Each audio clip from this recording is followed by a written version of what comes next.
Wake Up and Deliver, Season 2, Episode 8. 8. Yeah.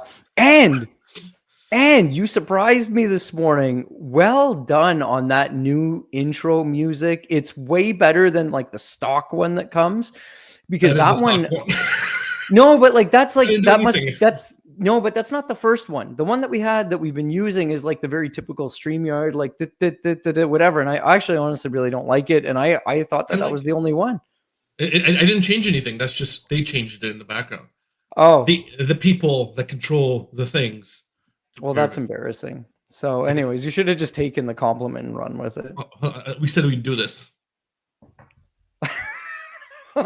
Yeah, Matt. I told Matt when we were backstage and he was brushing his hair, I'm like, oh, now you're just showing off this morning. All right, let's wake up and deliver. As we already said, as always, we got John and myself, Matt. We're going to get some coffee to get ourselves started. John drinks his giant grumpy mug. Every Monday, every day, but reaction, definitely on Mondays. John's reaction quotes. Well, my quote, John's reaction. Waiting for the perfect condition is how otherwise intelligent people keep themselves stuck. Two entrepreneurs spot the same opportunity. One builds elaborate plans, the other tests crude prototypes. The planner is still planning when the tester sells their company. While you wait for perfect conditions, others are creating them. So we'll get this one. We'll get this one framed. This one's solid. Loves it. Super solid. Because the thing is that I think just in general that's true, but the real thing behind it is that people wait for quote unquote perfect conditions because they want to have that level of certainty of what they think the outcome is, and they're like, well, if I wait for all of these perfect things, there's like a smaller chance that I'm going to fail. But to the quote's point, and I'm sure the inspiration that lives within you that had you pick that one for today is that, like, if you're always like afraid to fail, or if you feel that it has to be perfect before you're going to do anything, you're going to do a lot of hurry up and waiting, because like you'll never even know, especially when it's new, when those perfect conditions are actually there.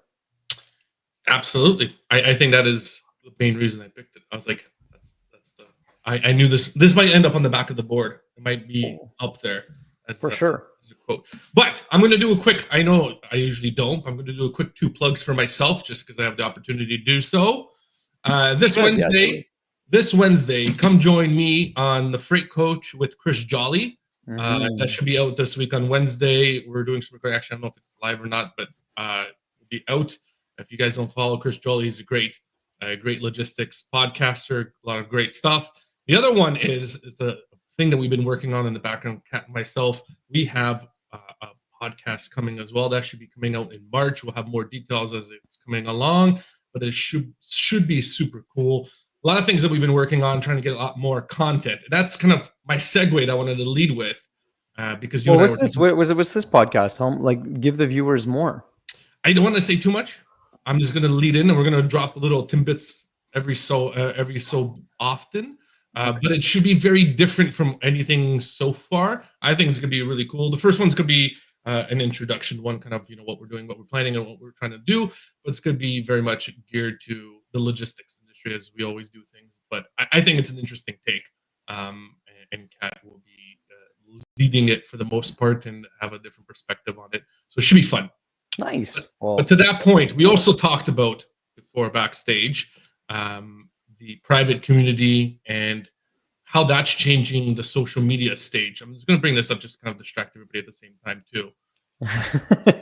These two things are completely unrelated, but Oops, hold on. Let me change the way it shares because I don't want it. Go on. You can continue on that. I was gonna say we were gonna talk about like sort of the video that you had actually found, and then since you weren't gonna post about it, just random. We're putting this up because I just love this picture. I think it's hilarious. I think Midjourney knocked it out of the park with this one. So good. So good. Uber and DoorDash kind of fighting in courts, Uber suing them and stuff like that. Definitely look up that situation. It's what is seen. And I give a great shout out to Adrian, who made a funny comment on my post about it yesterday. So should check that out because he hit a very timely issue. But that being said, you're right. We were talking about this, right? So you're talking about another podcast. We do this, I do things like the newsletter and whatever. You're on with Chris. Chris has been doing podcasting for years now. I remember talking and connecting to Chris, like when, before Freight Coach and all of that, he was just thinking about these things. But it's true though, that position that Sam, I believe her name is, because I checked her up and I linked her after, but private communities and like kind of putting this higher end content or this more direct content into these, whether they're free, whether they're paid communities, whether they're on newsletters or just behind paywalls or whatever, is beyond the trend these days right now. Yeah, well, let's give it more context, because the AI is taking over the actual open web. So now there's two webs opening up in our realities, funny enough. And people who don't know, the open web now is being taken over by AI. You don't know what's AI driven, what's actual content. So a lot of people who are creating content, like myself, like John, and other people like Chris Jolly, are going into the background, into other groups, whether it's Discord, whether it's was it Skool with the SKOOL. Skool, Skool's another one. Kajabi. Yeah, they're creating all these sub contents as a way to be non-AI related content, so you know the difference, right? So you can kind of differentiate yourself. Part of that though is how this is all affecting, obviously, logistics and the perspective of things. Like, do you know what kind of content you're getting and what you would want to see, right? Yeah, I agree. I mean, and then, layer on one more thing to that when you're talking about courses, which, I think can have a bit of a mixed bag. I think that there's the sleazier type courses, don't get me wrong, those things are out there. Like, I'm a salesman selling to salespeople about how to sell and live the dream and shortcut and blah. That's honestly just trash stuff. But on the flip side, like, if you really think about the fact, like, hey, if I want to start a business or if I want to get into something, example, right? And this is very transparent, because this is something that I'm even considering, like with some courses and some short things. But it's like, if you're about to start a business, or if you're going to get involved in selling a product, and you want to have a great context around, like, let's say logistics or operation, last mile, specifically some warehouse processes, that you want to be better informed even before you go sit down and start having these, negotiations with 3PL providers or different types of providers, whatever it could be. It's like, it can be beyond worth it to invest, like, let's say $50, $100, $200, whatever it could be, in these courses to actually get some real feedback and real takes. Because to Matt's point, and what this video was sharing, this kind of like very public, easily searchable, like regurgitated content is really becoming an interesting problem. Here's, because I think I told you about this, Matt, a few weeks ago, and I don't know if we talked about it on air or not, but every week when I do the newsletter, I'm always doing like tons of research and trying to bring up different things. I got like all my screens going with whatever I happen to be looking at. Yeah. And Perplexity started bringing up results in this particular search, because obviously it's logistics related, from LinkedIn. And from you. Not from me. Start quoting you back to you. not from me, but definitely from people that you and I are connected to and that we know. And honestly, I like these people, don't get me wrong or whatever, but not everything that was returned was like essentially true, or definitely not as definitive as Perplexity returned it. Because if you then went into the link and saw the thread from this poster, and you then went into the comments to see some of these exchanges, that initial idea very quickly kind of shifted into something else, but it was returned as like fact. And it's not that it was wrong, because it was posted as fact that way, but it wasn't true. And then you get into this whole thing that, like, if everybody starts leaning on these easy answers from AI, right? And the joke that I put in that post, like syndrome from The Incredibles, right? When everybody's super, nobody is, because everyone's using the same base. How are you going to differentiate again? So I love this, because it segues into my next video that John doesn't know about, because we don't plan this ahead of time. Well, Matt does. He just surprises me, but yeah. But yes, I do. This talking about obviously the AI creating. I don't know if I can. These are all artificial. Like, you don't know what product. Like, you might be looking at, oh, that looks delicious. Wow. this is all artificially created. And this is Goku. Yes.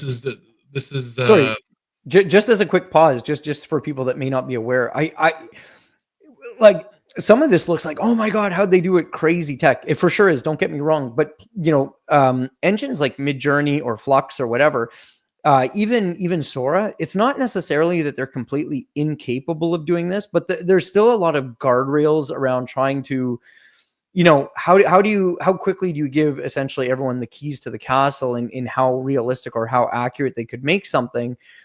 A lot of these Chinese models are operating with a lot less concern that way. They're really focused more on, they're more focused on the tech and the capability. And to your point, you're right. This is wild. So go on. This is crazy because the first time I'm seeing Goku. Yeah, so these are all artificial. None of these people actually exist. None of this product is actually there. None of these reactions are real people's reaction.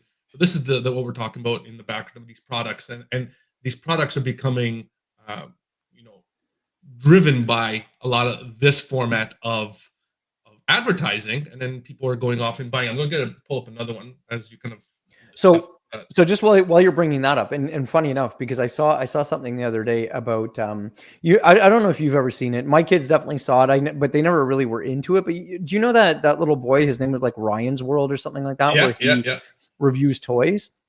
Well, just to put it in perspective, and like maybe to help people understand why so much of this content and then these communities and where you get your sources is going to become so important. For your learning, but for your general market understanding and then your overall performance, is like this kid is a wild success, and he's still making just millions and millions and millions of dollars a year. I think the video essentially broke it down to he's making like $95,000 a day from just YouTube and stuff like that, right? So the incentive to try to be able to create content and to be able to do it very quickly with all of your products, I think it's a big thing. I know that there's a CEO from a very popular D2C product that's kind of blown up, and they take the take that they don't think that AI will replace people. It's more of like an editing engine, and I respect that person for what they've achieved, but that's just honestly dead ass wrong. Well, even like we were talking about the authenticity and the social media of it, you can have someone doing videos of problems in a non-authentic way to create an illusion of something is actually a problem, because they were going to show videos like this. Like this guy created a video and he put, different eras in this case, but you can have different warehouse scenarios. You can have different product problems. Like, they have an exact model of your phone and it just kind of constantly breaks, and they make a video of that and you don't know if it's authentic, and then they can flood the internet with all these reviews of this product's bad and etc. Or don't buy this guy's distribution. Look at this guy throws the packages at your door every single time. Go for our product instead. And that's why I wanted to kind of bring these kind of awareness to it, is these AI models and the private area of social media. It's really kind of, I think we're at the cusp of it, and people are starting to realize it. So that's why authenticity of conversations like this, I think. Well, for sure, and I have a I have a bit of a mixed bag with like Ruben Acid's feed. I think he does a good job a lot of the time, but sometimes I'm like whatever. But he made a statement that's like very true, in the sense that like even when you see that, and even when you see the things that we're seeing now, this is still just the beginning. And it's like, well, it might be easy to spot now. How much harder is it going to be in 6 months, in 12, in 18, in 24? I mean, the reality is, like I said, there's too much incentive for it to not keep getting better. Here's my example. I can't tell you if this is an AI driven or if this is actual active scenario patio floors that people have created. Well, some of those I would bet on AI, but as an example, the one there that was more like lava, my nephew actually does like epoxy flooring and stuff like that. Like that's his business and stuff. There is an art to it. Like you can definitely get like something like that can definitely be real. You know what I mean? But these are active screens that you lay down, like LED. Oh, is that what it is? Yeah, and I thought they were like. No, so they're like actual screens, so you can see the motion of the water. Like, see, that one I could see being done with like an epoxy potentially. Obviously not that. That would be the flowers are moving like you're walking through. So that's what I'm saying. The blurriness of this of the authenticity. But I don't want to dive too much into it. I thought it was pretty interesting. John and I always find AI quite interesting. It's been a while since we've done anything with what's his name? ChatGPT. We call him G. We should do probably another take one day. We're having Oh a yeah, that's right. conversation. Yeah, we could bring him back. Probably be back. significantly better than what it was last time. But the interesting thing with that, and just to put it in perspective, so like, look, people that watch the show or whatever, you see that, Matt and I do this podcast. Matt's talking about doing more. I do my newsletter. We post all the time, things like that. All of this content. So obviously there's a lot of like sort of public domain content, but even Matt and I have talked more about having that value of having, more of a closed community where, you can drive that authenticity, you can drive that quality, for example, and really help people in a different way. So, I think it's an important concept for people to appreciate. It's not just about these, quote unquote, big influencers that are looking to make a bunch of money or that have already hit, 1 million followers or anything like that. People really are putting their information into smaller and tighter communities, almost like tribes. And I think that that's kind of a good concept of thinking about what internet, I don't know, 4 or 5.0, 6.0 might start to be like, is a lot more tribe-based information, which when you think about it is really wild because, digitization, the internet and whatever essentially tore down silos and tore down tribal knowledge, so to speak. And now it's almost getting rebuilt, but in a much deeper way. It's being rebuilt. I think it becomes people who understand it are learning different ways as well. So like, you're using AI and I'm using AI, you're using AI, everybody's using AI to dissect very dense information quickly. Where in the past you weren't able to do that. You'd have to ask one of your, I don't know, I was in university, like you'd be asking your buddy, like, did you understand that? And he'd ask you, how did you understand? Now you have a mechanism to help you clarify points and understand knowledge in a different way. And I think that's the real purpose, not to use it to overshadow the actual content of it. Yeah, I agree. I do think that it's just wild when you think about like where things are going and what it's going to mean for companies going forward. Like how much easier in a sea of competition, how much easier does it get for someone that is part of a community that has decided to engage with like very specialized information, for example, that has different resources or perspectives, not necessarily to like shortcut or to not do some of the work, but to like get to the things that have a bigger impact for them much more quickly. Because, one of the big themes right now and something that I talk about a lot, man, I say to you is just that like this concept of like trying to outsell sloppy is really, really starting to become like a big divide where, big retailers and stuff, obviously they're trying to get away from it. They have been for a long time and they keep investing that way. But even smaller and smaller brands, you're seeing that they have to get away from it because they can't afford to have all of this stuff everywhere. They can't have just money leaking out of their system and stuff like that.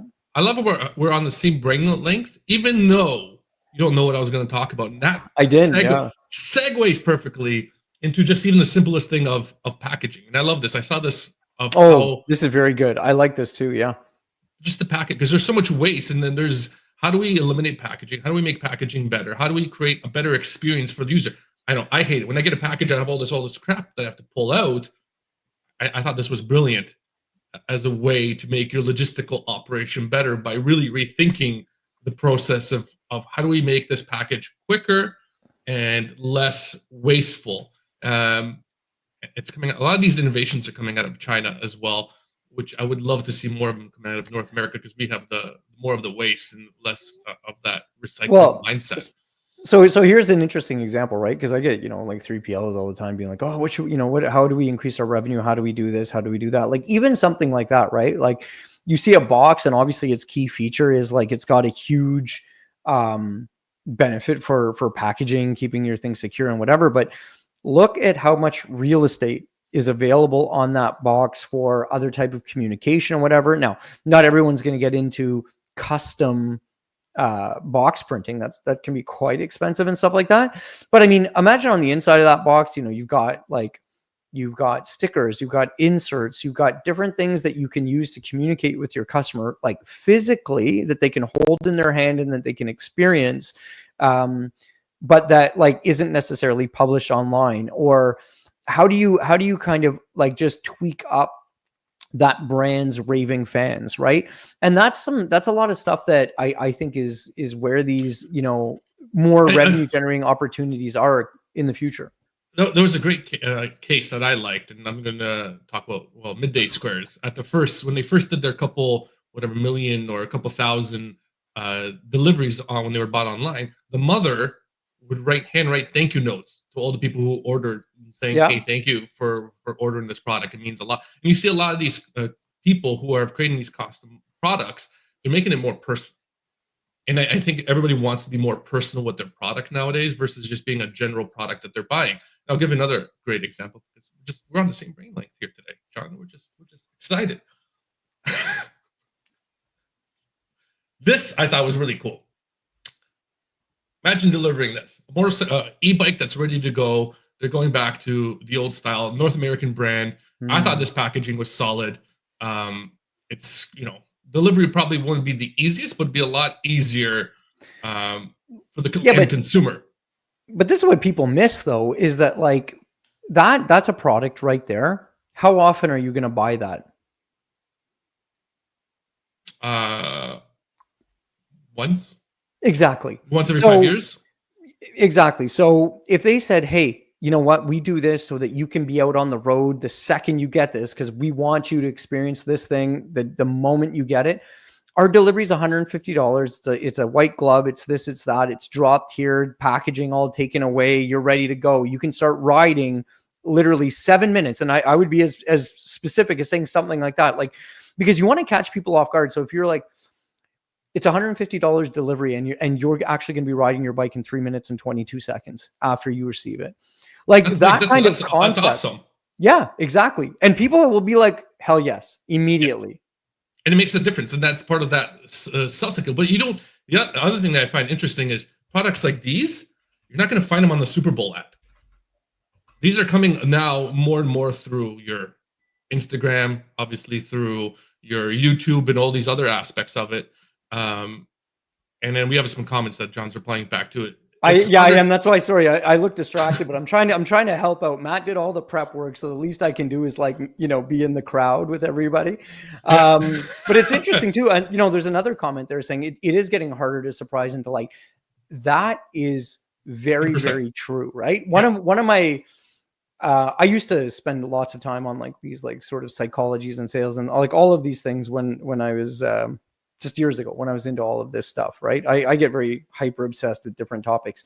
Anyways, I know, hard to imagine. Eh? Like as Matt's heard me talking about, like I've been working on like the same data flow for like 8 hours just to get some stupid thing. Everything is, the house is on fire in the background. He's like, don't worry about it. I need to focus on the dad. Unfortunately sometimes.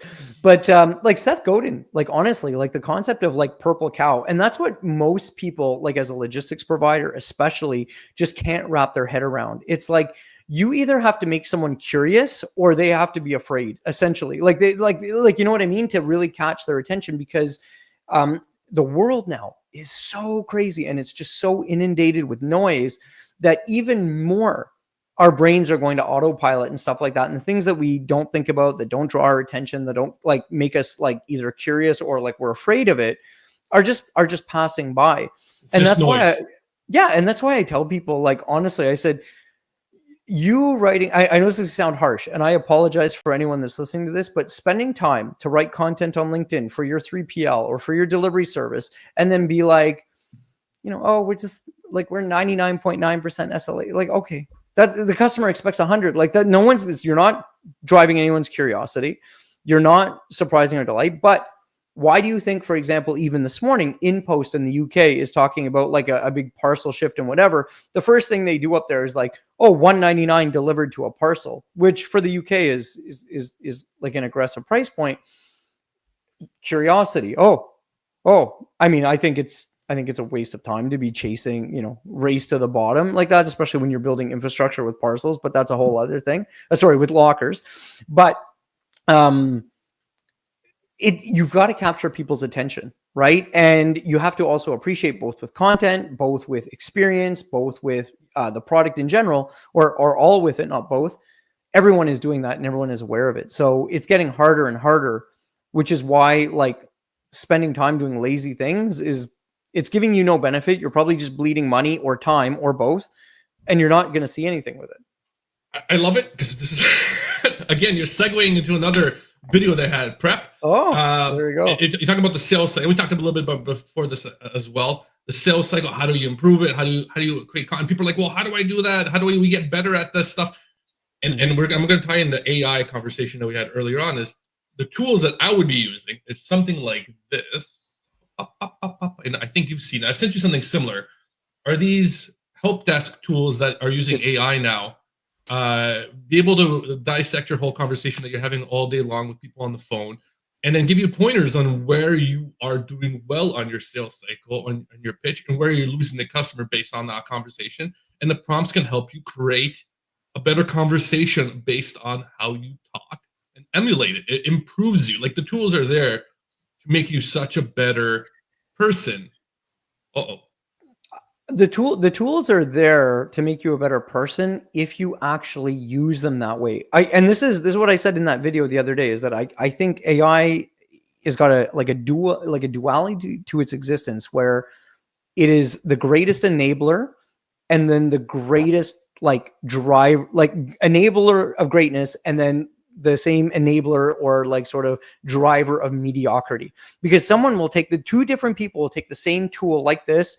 One of them will really use it to improve themselves, right? In the same way that, these health rings, or, the Fitbits and like all of these things and getting health data about your sleep or whatever have all helped people improve when they take it that way. But then you're going to get the lazy people who are just then going to try to essentially reading a dynamic script that's going to be created by AI. But when everybody does it, you're going to notice, like even today, even this morning, I mean, you and I can go on the LinkedIn feed. I can easily pick out the ones that there's a high likelihood of AI that generated that text, right? And people are going to hear it. They're going to see it in their emails, because too many people will just be focused on churning it out. But that's part of that trial and error, right? Like you got to use some of those tools to get started. I'd rather someone use the tool, start and fail, and keep failing until they realize they need to adjust it and make themselves better. And then you always have a bell curve of people who are just going to drop off. Oh yeah. They're not going to use the tool properly, and they're like, oh, this is a waste of money. But the people who actually take the time to really focus on how they can improve their product and sell, I think is going to really propel them forward and making them successful. Because there's never been a time where you can dissect your abilities and have proper feedback in an open forum that is constructive and unbiased that we have today. And I think that's the Sorry, but so here's an interesting thing, right? And you had sent me, what was it called? The Plod, something like that. The wearable one. Yeah, but it had a note one that I actually thought was better. But anyways, I think it was Plod or something like that. Plaid, maybe, I don't know, something like this. Do you know what I thought was the most interesting thing when I researched that a little bit from a user perspective? What's that? People saying that other people in the meetings don't want it turned on. So you actually have people bringing in these devices that I agree with you could be super helpful for meeting notes and get rid of a lot of wasted time and effort.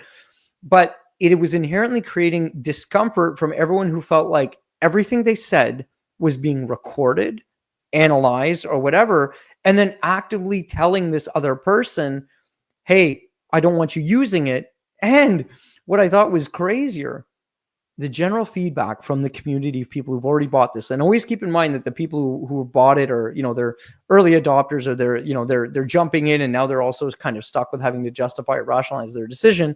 People are like, just don't tell them what it is, or, oh, you messed up telling them that's what it was. You should have told them that it was a Fitbit type thing. You know what I mean? Tracking your health stats or whatever, which I thought was also kind of slimy and trashy. It's like, no, look, like, you can't have it both ways. Like, if people really don't want it used, I think that there's like a legitimate take to that, because all of a sudden, if you're in every meeting and everything you said was perfectly transcribed or put into a certain context, or at least recorded in a way, and everyone then believes what the bot believes was said, or the intent that was communicated, right? If it can't distinguish exactly what was, that a rhetorical question, was it so slightly sarcastic, was it a little whatever, all of a sudden people are like, no, I don't want to be held to like the transcript of G. But at the same time, when was the last time you were on a virtual meeting that wasn't recorded and that wasn't transcribed? Everybody has access to them. Nobody actually goes and looks at them. But when was the last time that you weren't in a meeting virtually? So actually, I was in one last week where the host was actually kicking them off, which I thought was super cool. And his whole position was like, no, this is like a really open forum. We want to promote like really raw discussion. So we're going to take away this potential barrier for everyone. On the flip side, I agree with you. They're in almost all of these meetings, but then the logical question is they're taking notes. Then they're like, oh, what did that person say? I gotta remember this. See, that's I think you're like discouraging a tool that helps you kind of. I don't mind them. I'm for the most part, I'm confident and sometimes even cocky enough that like if I said it in a meeting, I don't care. You can hold it. Like I don't care if G recorded it or not because I'll say it again.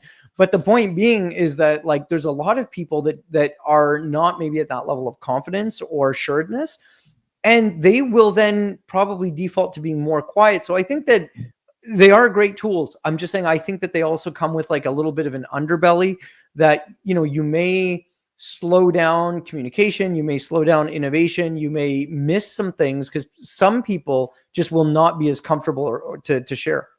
I think it's, again, to my last video, great segue. And this is about using those tools that then become like, there's a lot of people that use these tools for these niches to have an edge up on it. But as these tools are available for everybody, that edge up kind of disappears and there's a rush of product that kind of gets sought after. And I saw this video. That's what came to my mind. People are running over to Costco because they have a deal on a king cakes in this scenario. And they're just mass buying it and resell it at a higher value, at a higher price. I thought that was quite an interesting piece of, obviously Costco selling it in bulk. People are buying it in massive bulks as much as they can. Same as eggs, like same as this buying. They know the rise and they're running that market and they're rising that price even further by trying to capitalize it. But it also reminds me of the days of COVID when people were buying all the hand sanitizers that they were getting charged for trying to resell it. They got caught with all this product and they couldn't sell it once it kind of went away. So there's always that caution, be like, hey, there might be some good research, but make sure you're hitting that trend at the bottom, not at the top. And then you get stuck with all this product and you might have no king cakes to resell. Yeah. So this one's kind of funny because that one actually like hits on a hot button for me specifically with Costco because I spent a lot of years working with Costco. And the funny thing with this is that that's such a mixed bag. So I agree with you. I think people buying like that to try to resell and whatever, like, look, I don't know what a king's cake is. I have to believe that they must have some kind of like real value for people to think, because I can tell you the amount of times I've sat around just wishing I could buy a secondhand cake, but no, it's true. But the thing with Costco is that for king cakes or whoever makes it, and then for the warehouse themselves, these kinds of promos for Costco are when they sell like this mass volume on some kind of discounted price that drives volume like this, it turns into a really nasty bag. Costco specifically, the way that they're structured at the warehouse level and for their GMs and everything like that is heavily indexed towards like same store performance. They really allow their GMs of their buildings to run it like an empire. I straight up, it's like my building, my house, like, I'm conquering the world. Like they really allow this to go. Yeah. But then you get stuck in this cycle because the thing is that stupid deals like that, like let's say you were selling those king cakes for $1. There's no other day that those king cakes or week or whatever it is that they're ever going to sell that way, which then means the next quarter, the next year or whatever, you're pressured to have the same sale. So it's hard on the manufacturer. The building wants to keep doing it because they don't want to lose their bonus because you sold your cakes for $1 last year or whatever, and now you don't want to do it. So there's some real nastiness to selling stuff like that in Costco. So I put that out there for all of you CPG people that are dying to get into Costco, and then just would like love the first day that happens, but that'll be the last time that you love it. Well, that's why it's an 18, I think, week cycle with Costco for most products on there. Besides the staples of milk and eggs and all that kind of stuff, it's usually 18 weeks. You get the thing, and if you can sustain it, then they kind of bring it back. But for the most part, it's like a quick one. See if there's any kind of pressure to go buy them. Patrick Hogan says personal touch stands out from going through the motions. Yeah, that's very true. If we could clap, I wish we had like clapping emojis that we could like push up on the screen, like when we're on Zoom or whatever. I will figure it out for next time. Yeah, I wonder. Matt and I keep looking for new options. So if you guys got comments about new tech that makes the podcast good, but either way, Matt, we blew through that, and we're coming up on almost 10 minutes over. Yes, you have the closing comments as always, John. What are your closing comments? What should we look out for? What are some interesting things besides looking out for Matt's and Cat's latest podcast, and then also Matt being on the Chris Jolly show on Wednesday? Well, those are actually probably some of the most important things that everybody should be following. So definitely with the Freight Coach and Chris, because, you know, like I said, he's been doing that for so long, and he's actually got a good setup. When you're on there, chat tech with him and get us some tips so we can see if we need to, you know, build out our hardware, our techs.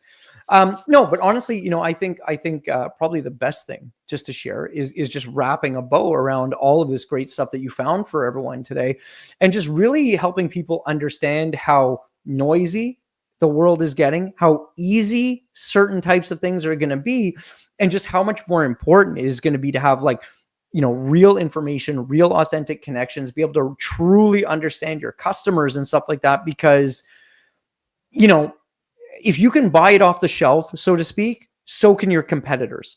Yep. That's not going to be an advantage. It might be an advantage if you buy it 30 days before them and you can really get it up and running, but like sooner or later, it's not an advantage.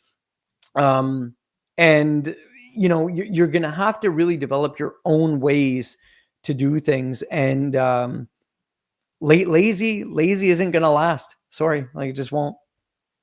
It's a lot easier to rise to the top with all the tools that are available, and people who really want to, I think, have the opportunity to kind of get ahead. And I think that's what we're going to see in 2025 is the quote unquote John's lazy people are going to start falling off en masse, and people who are really hyper focused on excelling are going to really come up on top. And on that note, as always, please join us next week for another Wake Up and Deliver. We need that intro. That should be the exit of that audio that you had. I know. I gotta figure it out. We got to figure everything out. Everything. On that note, we'll catch you guys next week. Thank you so much for everybody that joined, everybody that made comments. We always appreciate all of our fans, and we'll see you next week. Bye.